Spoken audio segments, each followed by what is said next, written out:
Nauwi naman po sa suntukan ang gitgitan ng isang rider at isang taxi driver sa Talisay City sa Cebu. Napikon daw ang rider nang i-dirty finger siya ng tsoper.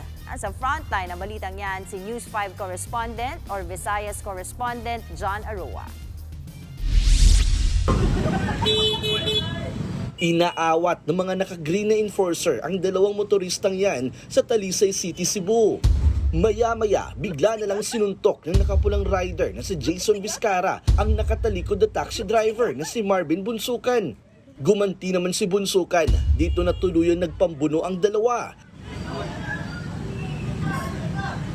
Dahil sa gulo, bumigat ang traffic at naabala ang ibang motorista. Ang gulong yan, nag-ugat daw sa gitgitan. Yung motor gumit-git. Git-git ng git-git niya. Hinayaan na lang niya. Kaya doon sa unahan, tumabi siya para mag-usap sila. Sabi niya, yung driver daw ng motor, nagalit. Doon po nagsimula. Ayon pa sa mga pulis, hindi nagbigay ang taxi driver sa motorsiklo nang lumiko ito sa highway.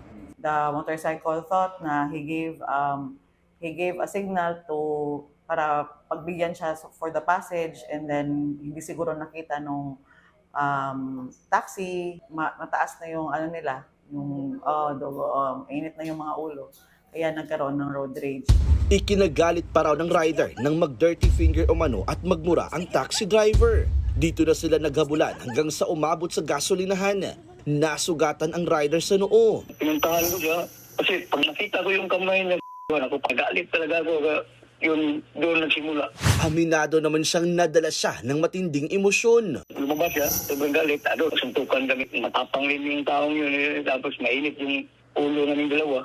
Talagang sumabog. Sa totoo lang, may malaki din akong kasalanan doon sa aming dalawa. Kasi nagalit talaga ako. Tapos ako yung parang pinirsa ko siya na lumabas.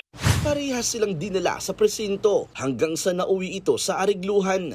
Sinisika pa ng News 5 na kunin ang panig ng taxi driver. Nagbabalita mula sa frontline. John Aroa, News 5 Visayas. Mga kapatid, Dimples Romana po, kumpletuhin ang inyong umaga ng mga kwentong puno ng inspirasyon. Salubungin po ang bawat araw ng may ngiti at pag-asa.